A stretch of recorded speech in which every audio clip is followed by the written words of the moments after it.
Less than a year ago from today, Kevin Porter Jr. was playing in the Greek Basketball League on a 10K contract. Yes, you just heard that correctly. Like I'm sure there's NIL players, maybe even D3 making more than that. He was down bad. But fast forward to present day and he's hooping on the Milwaukee Bucks. The team is like 8-2 since acquiring him around the trade deadline, and he's been making a pretty big comeback to his NBA career. I mean, like I said, he was literally in Greece less than a year ago. He had to go across that water for an opportunity.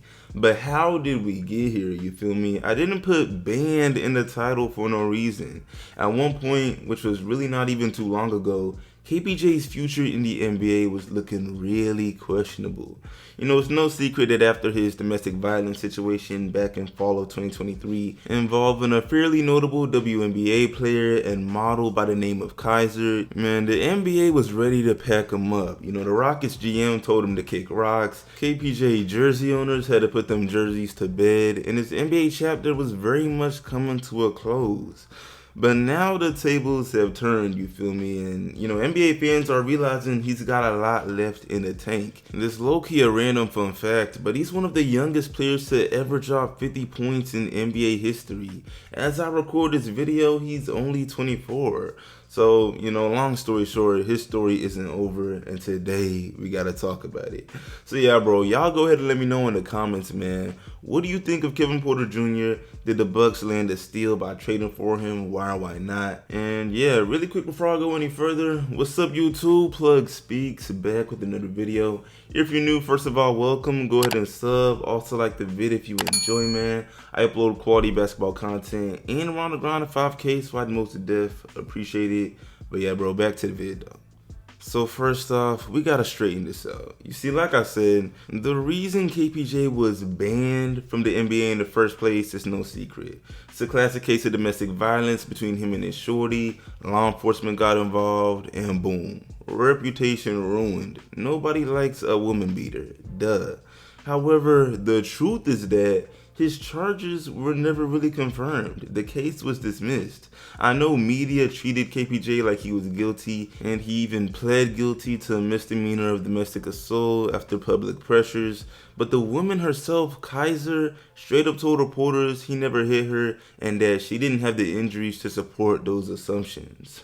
I mean, what? Maybe I'm just gullible, right? But that sounds like KPJ was a lot more innocent than he was treated. But regardless, after this situation, his NBA career took a crazy turn. Like, bro, the momentum he had established was fried. You gotta remember, KPJ is no bum. In just his fourth season in the NBA at the age of 22, the same age a lot of people graduate, same age I graduated from college, he was on the Rockets averaging 19 points, nearly 6 assists and 5 rebounds, shooting 44% from the field and 36% from 3. Spanking them. You know, these are very solid numbers. I understand the Rockets were a pretty terrible team around that time. You know, they weren't winning games. But whenever you see these capabilities in a young player, it shows their future just might be, just might be pretty bright. And the Rockets took notice to this. You know, they seemed to want to invest in his potential. He was on a 4-year, $82 million contract when all these allegations blew up. But anyway, point being, he always had the talent. When the NBA kicked him out, when they banned him, he went to Greece and was spanking them. Now, he only played about 6 games in the Greek Basketball League, but he was averaging 22 points, 10 rebounds, and 7 assists, making it look easy. And long story short, by the time the summer came, the NBA offseason, an NBA team finally gave into the curiosity. They took the bait and was just like, hey, maybe KPJ might could do something. And this team was the LA Clippers, and they didn't throw anything crazy at him. They signed him to a minimum contract of $2.5 million over 2 years with a player option. But at least it was an opportunity. He got to see like, okay, at least an NBA team doesn't see me as a monster. And on the Clippers, KPJ played alright for the contract he was on. The Clippers are a whole nother topic where we could just talk in loops. So we gonna keep it to the Bucks. And on the Bucks, KPJ is shining in his role. Like I said, he's played in 10 games and they've gone 8-2. He's averaging about 9 points, points, nearly 4 assists, and 3 rebounds, shooting 50% from the field, and he barely shoots 1 3 a game, so it's not worth mentioning. But, these are his numbers in just about 15 minutes a game. Like, Doc Rivers is really just testing the waters here. KPJ hasn't even been given that much opportunity, but this man is maximizing what he does get, and this will probably lead to much more success. Just the other day, he dropped a triple-double versus Dallas. 10 points, 14 assists, and 10 rebounds in the win. And although I would like to see a world where KPJ builds on the momentum he created in Houston when he was really hooping, the state of his game, the role he's playing right now works too.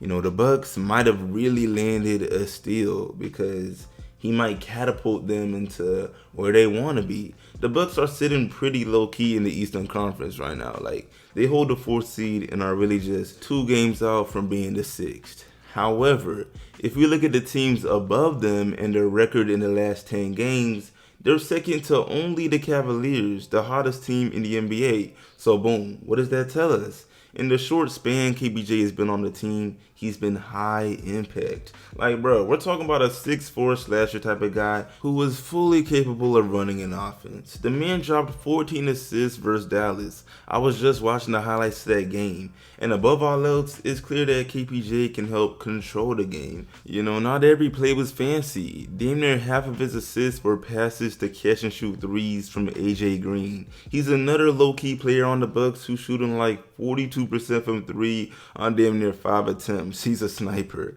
But point being, sometimes it really is as simple as, feeding the hot hand.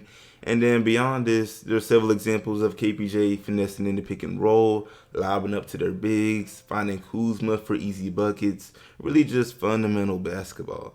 And then, all of this is in about 15-ish minutes a game. But if Doc Rivers wants to kind of loosen the reins a little bit and just give KPJ even more of a green light, that's when things might really get scary. I know I said KPJ is doing his thing right now, but bro, offensively, if he can get back to just what he was doing 2 years ago, where he was shooting 36% from 3, his career high from 3 is 37%, but if he can knock down the 3 ball at a high level, if he can get in this Duffy, he loves those hesitations, slashing to the rim, getting buckets, then Milwaukee will become even more scary. Like, KPJ can score. You don't become one of the youngest players in the NBA history to ever drop 50 points if you're not really one of them guys. But yeah, man, I'm fixing to wrap this video up, but please let me know in the comments. Do you believe KPJ still got it? Do you trust the Bucks to facilitate his development? Can he come back from the woman beater allegations? Let me know in the comments. But I appreciate y'all watching, man. Like the sub, share, sub if new, all of that. I will see y'all boys in the next one, and I'm out.